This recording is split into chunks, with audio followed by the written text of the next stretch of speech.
Hello everyone, সকাল সকাল ঘুম থেকে উঠে এর তার পেছনে লাগার থেকে আমার তো মনে হয় নিজের কাজ আর খাওয়াতে কনসেন্ট্রেট করাই দরকার। তো চলো শুরু করি আজকে ডেইলি ব্লগ। তখন বাজে সকাল 9টা। ঘুম থেকে উঠে জানলা খুলতেই দেখি যে একটু রোদ ওঠেনি, পুরো মেঘলা করে আছে।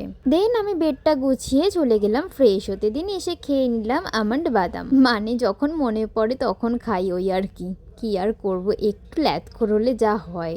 এসে ঠাকুর নমস্কার করে বসে গেলাম স্কিন কেয়ার করতে। হ্যাঁ, এর কথা ওকে, ওর কথা তাকে না বলে পিএনপিসি না করে একটু নিজে স্কিন কেয়ার টাইম দাও তো বাপু। দিন ব্রেকফাস্ট করে নিলাম, আর এই পিঠেটা দিয়েছিল রাখি, খেতে বেশ ভালো হয়েছিল কিন্তু। দেন বসলাম একটু ভিডিও এডিট করতে। এর কাজ কমপ্লিট করে লাঞ্চ করতে বসে পড়লাম। লাঞ্চে ছিল ফুলকপি আলুর তরকারি, আর লাস্টে খেলাম একটু টক দই চিনি দিয়ে। তারপর সুপ্রিয়া দিয়ে দিচ্ছিল আমাকে সন্দেশ, আর ভাবলাম আমার হয়তো পুরোটাই, বাট না গাইস, আমাদের মেয়ে প্রচুর মানুষ আর আমরা সবাই শেয়ার করে খেতে জানি। তারপর রেডি হয়ে একটু বেরিয়েছিলাম ঘুরতে। আসলে প্ল্যান ছিল অ্যাস কালেকটিভে যাওয়ার, তো বেহালা নেমে চলে গেলাম।